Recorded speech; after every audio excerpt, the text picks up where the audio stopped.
매일 아침 책 읽기로 하루를 시작하는 행복 습관, 미라클 독서입니다. 오늘 함께 읽어볼 책은 햇빛은 찬란하고 인생은 귀하니까요.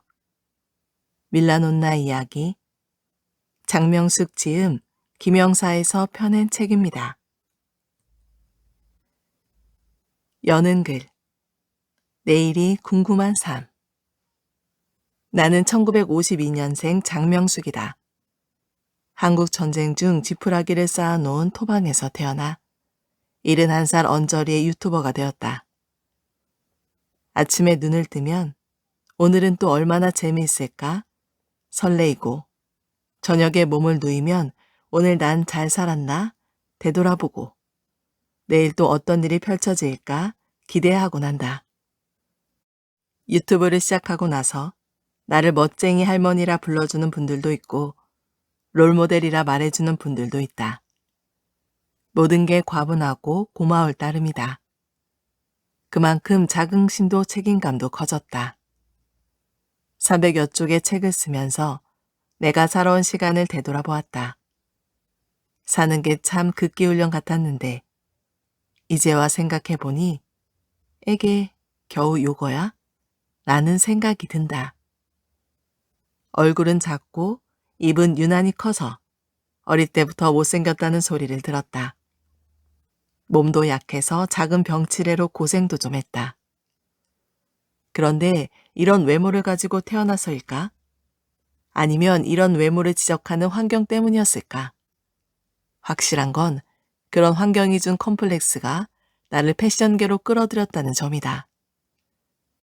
덕분에 화려한 조명도 받았고 세상의 어두운 그림자도 보았으며 나를 가꾸고 아끼고 사랑하는 법도 배웠다. 현모양처라는 이데올로기에 묶여 버거웠지만 나에게 주어진 역할에 최선을 다하고자 노력했다. 여자라서 받았던 서름도 있었고 동양인이라서 소외감도 느꼈고 일하는 엄마라서 겪은 슬픔도 있었다. 두 아들의 유년 시절에 긴 시간 함께하지 못한 건 두고두고 미안함으로 남을 것 같다. 이런 서사를 책에 담다 보니 때로는 감정이 앞선 문장과 서사가 나타날지도 모르겠다. 1994년 큰아들이 생사를 넘나드는 대수술을 받았을 때도 이듬해 내가 근무하던 삼풍 백화점이 무너졌을 때도 어떻게든 살기 위해 이를 악물었다. 그때 소외된 사람들에게 베풀며 살겠다는 기도를 했고 그때의 다짐을 차근차근 행동으로 옮겼다. 이 나이가 되니 곳곳에서 사는 게 뭘까? 라고 묻는다. 사는 게 뭐 별것일까? 태어나졌으면 열심히 사는 거고 어려운 이들을 돕고 살면 좋고 내 몫을 책임져 주지 않을 사람들의 말은 귀담아 두지 말고 인생의 고비마다 되풀이하던 말이 있다. 그래, 산이라면 넘고 강이라면 건너자. 언젠가 끝이 보이겠지. 늘 발을 동동 구르며 살았던 지난날. 힘들 때마다 외웠던 구상의 시, 꽃자리를 읽으며 이런 생각을 했다.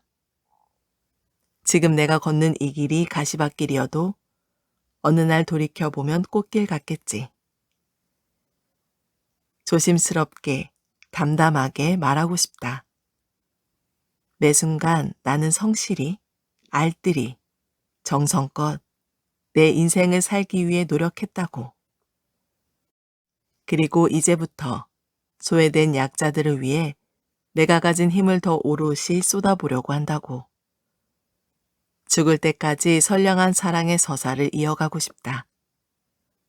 이 책은 그런 서사의 일부다.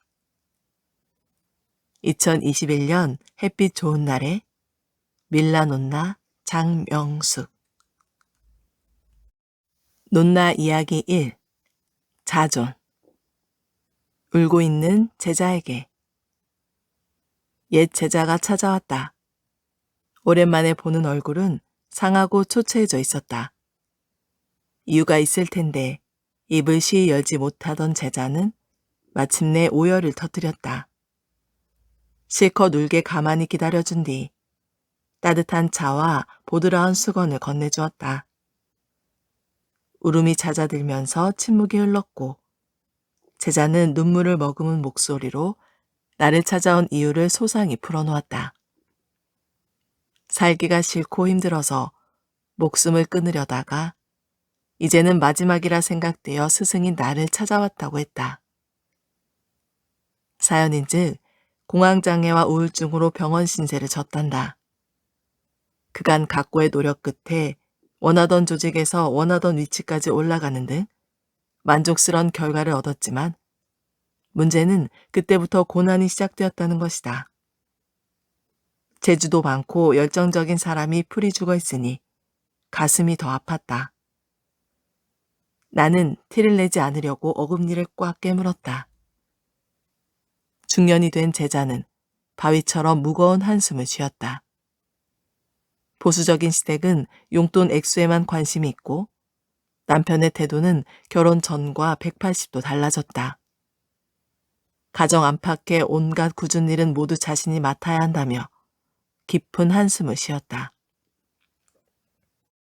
외벌이 부부가 아닌 맞벌이 부부라 분명 경제적으로 넉넉한데 이 풍족함을 남편 혼자만 만끽하는 현실에 온갖 회의만 밀려올 뿐이라고 했다. 여기저기서 청탁은 밀려오고 보기 싫은 사람을 만날 일은 계속 생기고 밤마다 업무를 생각하면 잠이 오지 않아 불면증에 시달리는 하소연을 이어갔다. 내게 속마음을 털어놓을 수 있도록 나는 제자의 이야기를 조용히 들어주었다. 제자의 얼굴에 드리운 그림자가 조금씩 희미해지는 걸 보며 어떤 답을 들려줘야 할지를 심사숙고했다. 제자는 전형적인 워커홀릭이었다.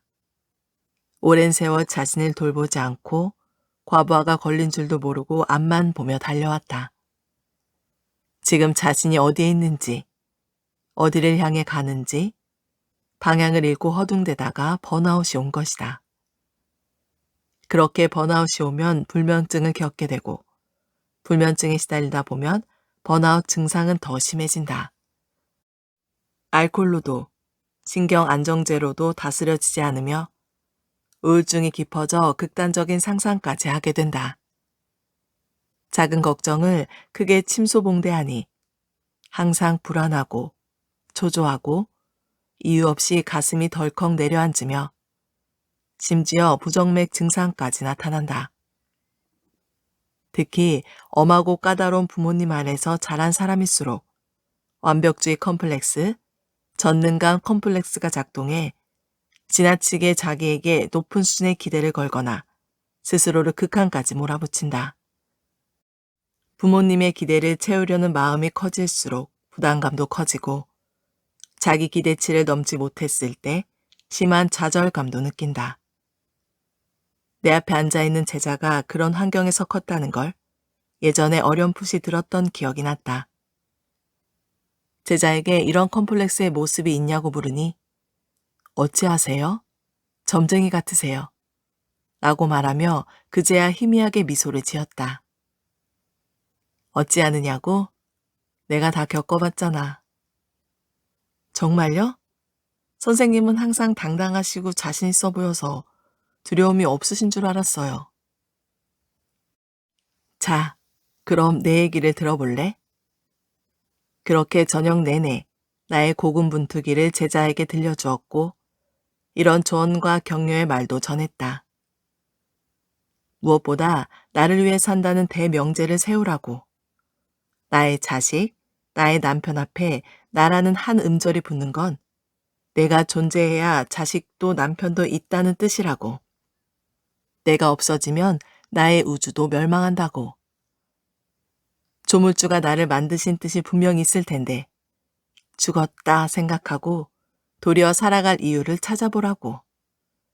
그 의미를 붙들고 앞으로 나아가다 보면 분명 희미한 빛이 나타나고 터널의 끝이 보일 거라고. 자신을 들볶지 말고 내 삶의 중심에 자신을 두라고.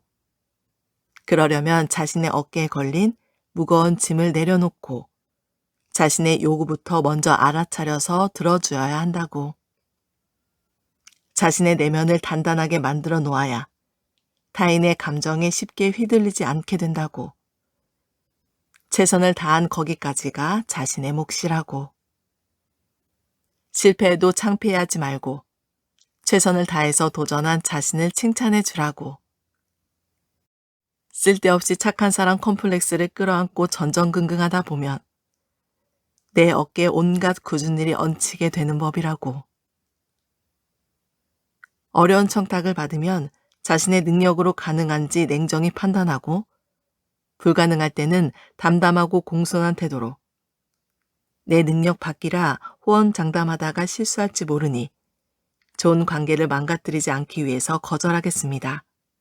라고 떳떳하게 말해야 한다고. 자식과도 남편과도 시댁과의 관계에도 다 이런 방법을 대입하라고. 처음에는 섭섭해할지 모르지만 그런 관계야말로 가치 있고 오래 지속될 수 있다고. 어떤 관계든 내가 선한 의지를 갖고 행동하면 결국 나쁘게 꼬이지는 않는다고.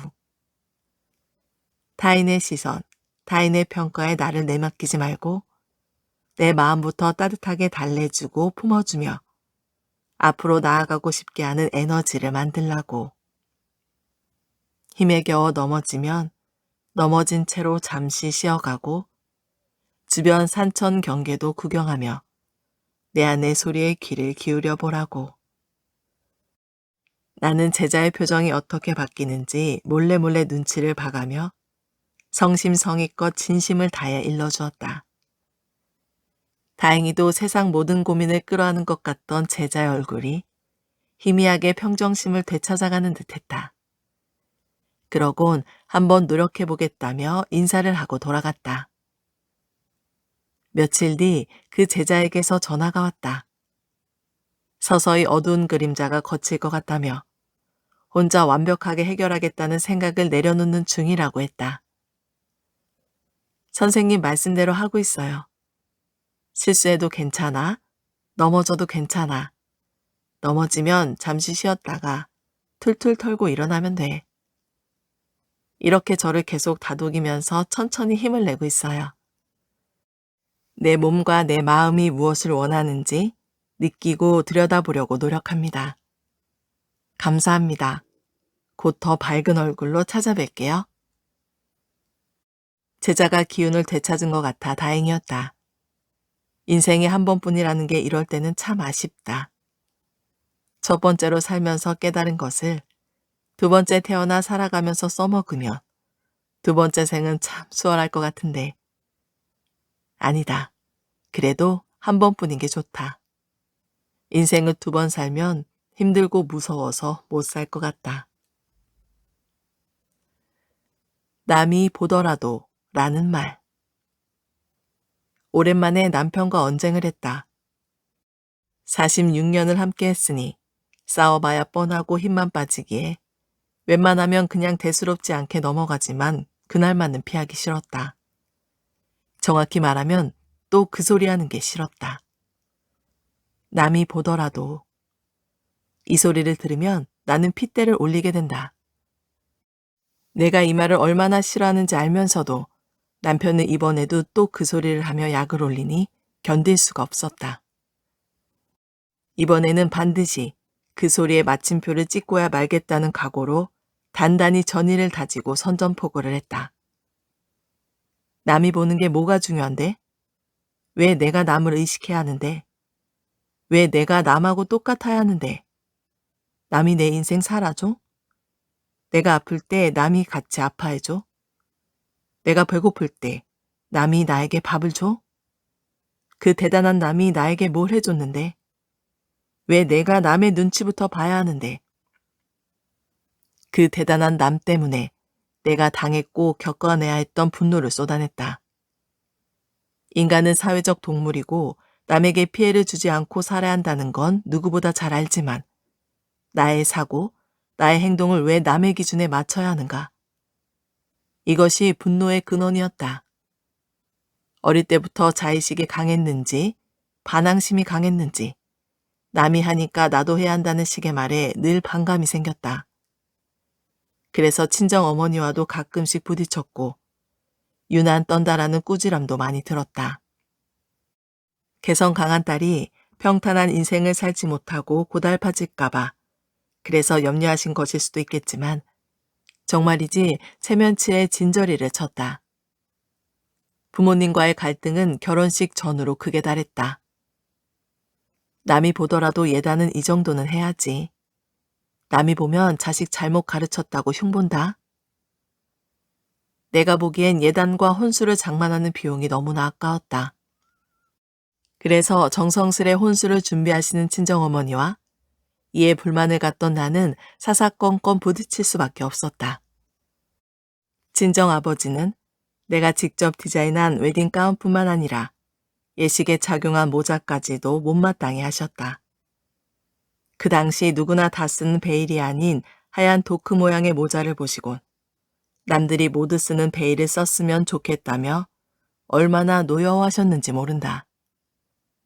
항상 나는 남 때문에 공연한 꾸지람을 들었고 약간의 문제와 같은 취급을 받아 적잖이 위축된 채 살았다.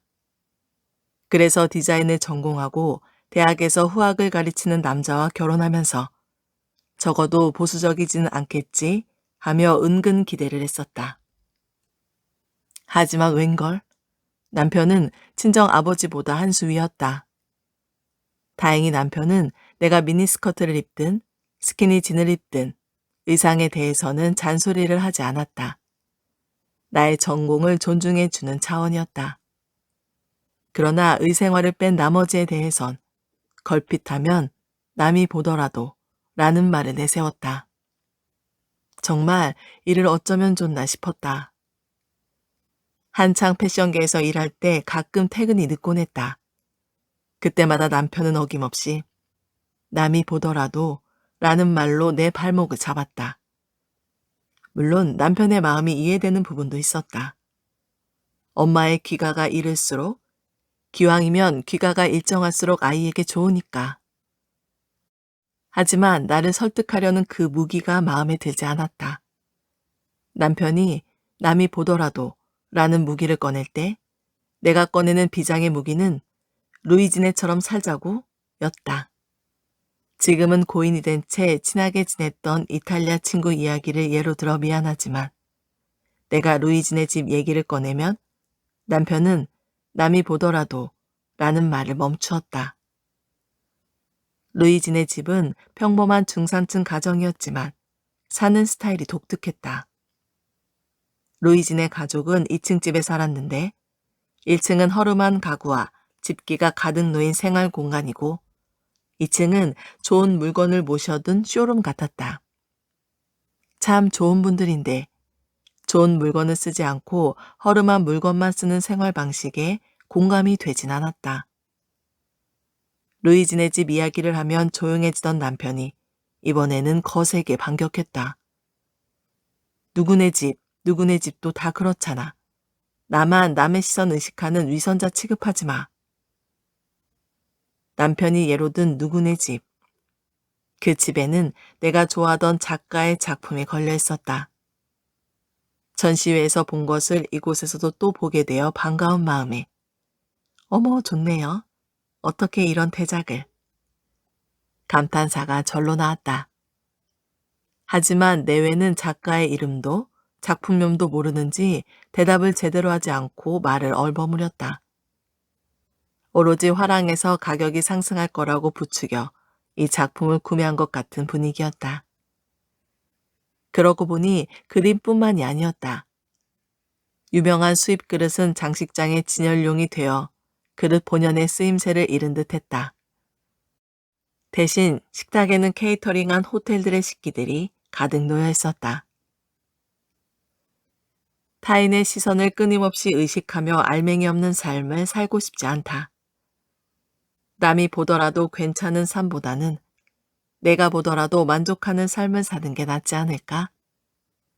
내가 이런저런 논리로 반박을 하니 남이 보더라도 라는 말을 하던 남편이 조금은 수그러들었다. 이제라도 남편이 저 소리를 멈춰 주길 바랄 뿐이다. 삭발이 어때서? 우리 집안은 대대로 머리숱이 없고 머리카락이 빨리 하얗게 변하는 유전자가 있다. 의학적으로 보자면 멜라닌 색소가 빨리 부족해지는 현상이다. 친정 어머니는 가름한 얼굴형과 단정한 이목구비를 지니신 대단한 미인이셨다. 눈치 없는 분들이 내 면전에서 따님이 어머니를 못 따라간다고 말씀하실 정도였다. 나는 아쉽게도 부계를 닮았다. 그런 친정어머니도 말 못하는 고민이 있으셨으니 바로 머리숱이 부족한 거였다. 살짝 비밀을 공개하면 친정어머니는 50대 초반부터 가발을 쓰고 다니셨다. 절대 남에게 보여주지 않으셨지만 큰딸인 나에겐 가끔 답답하다며 가발 벗은 모습을 보여주실 때가 있었는데 그럴 때면 나는 걱정이 태산이다. 나도 어머니처럼 되면 어쩌나. 그때 생각했다. 나는 가발도 쓰지 않고 파마도 하지 말아야지. 파마할 때 쓰는 독한 약품이 두피를 혹사해서 가뜩이나 빈약한 머리숱이 더 사라질까 염려했다. 실제로 나는 단 한 번도 파마를 한 적이 없다. 늘 짧은 머리를 유지하고 가능한 한 두피에 스트레스를 주지 않으려고 노력하는 게 나의 머리숱 관리법이다. 40대 중반, 큰 아들의 생사를 넘나드는 큰 수술 뒤 머리카락이 하얗게 변해 50대 초반까지 염색을 했다. 2주가 지나면 어김없이 자라나는 흰머리를 감추기 위해 장장 3시간에 걸쳐 머리를 다듬고 염색을 하는 고역을 치렀다. 그럴 때마다 언제까지 이 의식을 계속 치러야 하나 고민하던 중 아주 특별한 어떤 모습을 보게 되었다. 가톨릭 재단을 통해 한국에 입국하여 외국어대 이탈리아과에서 학생을 가르치던 한 교수님이 계셨다. 그분이 치매를 앓게 되어 부천의 한 노인 요양병원에 입원을 하시게 되었다. 5개 국어에 능통하셨던 분이었지만 치매로 인해 가장 마지막에 배운 언어부터 잊으시더니 나중엔 겨우 모국어 몇 단어만 쓸 수 있는 단계에 이르렀다. 그분이 이탈리아어를 완전히 잊지 않도록 여유 있을 때마다 요양원에 찾아가 언어 연습을 도와드렸다. 그 요양원에 드나들면서 어르신들의 외관을 보다가 공통점을 발견했다. 어르신들의 머리는 관리하기가 편하게 대부분 짧았고 머리색은 모두 염색하지 않은 천연 백발이라는 것. 나는 그 모습을 보면서 삶의 본질만 보고 살아야겠다고 다짐했다. 그 다짐은 염색을 하지 않는 실천으로 표현했다. 막상 염색을 하지 않으려니 용기가 필요했다. 염색하지 않을 때의 장점을 꼽아보았다. 먼저 염색하는 동안 불편한 자세를 취해야 하니 발이 아픈 고통에서 해방된다는 것. 나는 알레르기가 있어 손쉽게 구할 수 있는 염색약을 사용할 수 없는데 내게 맞는 염색약을 찾는 일거리가 줄어든 것. 염색약이 수질 오염의 한 원인인 만큼 내가 지키고자 노력하는 자연 친화적인 삶에 더 가까워진다는 것. 이렇게 여러 장점이 있었다. 단점은 딱 한 가지. 나이 들어 보인다는 것. 어차피 나이 들어가는데 그냥 받아들이자. 그렇게 마음을 굳게 먹고 벼르고 버르던 삭발식과 염색 해방식을 감행했다. 삭발하지 않으면 흰 머리카락, 해나로 염색한 갈색 머리카락, 탈색되지 않은 검은색 머리카락까지 3가지 색의 향연을 몇 달은 견뎌야 하기에 성질 급한 내가 선택한 해결책이 삭발이었다. 그때 내 나이 55살이었다. 폐경의 징조가 보이고 몸에 변화가 생기기 시작했으니 삭발하기 좋은 나이였다. 삭발하고 염색에서 해방된 뒤 친정 어머니로부터 어쩌자고 그리 추하게 늙어 보이려고 하는 거냐는 꾸지람을 들었다. 할아버지 같다는 이야기도 2번이나 들었다. 한 번은 내가 자주 가는 보육기관에 사는 꼬맹이가 흰머리가 짧은 건 할머니가 아니지, 할아버지지 라고 정의를 내렸다. 언젠가 봉쇄수도원의 수녀님께서도 무심코 나를 할아버지라고 부르시더니 아차 싶으셨는지 무안해 하셨다. 염색하지 않은 지 15년 정도 흘렀다. 이제는 흰머리가 멋있다고 말해주는 사람들이 더 많다. 할머니면 어떻고 할아버지면 어떤가? 있는 그대로의 나를 받아들이는 편안함이 있는데 이것이 진정한 자유로움 아닐까? 엄친아에 관하여 엄마 친구 아들의 준말인 엄친아는 집안, 성격, 외모 등 완벽한 조건을 갖춘 캐릭터를 뜻하는 말이다. 나는 주변 사람들에게 제발 엄친아라는 말을 쓰지 말자고 권유한다. 엄마 친구 아들은 말 그대로 엄마 친구 아들이다. 세상에서 가장 중요한 내 자식을 왜 남의 자식과 비교해서 초라하게 만드는가? 엄마 친구 아들은 말이야.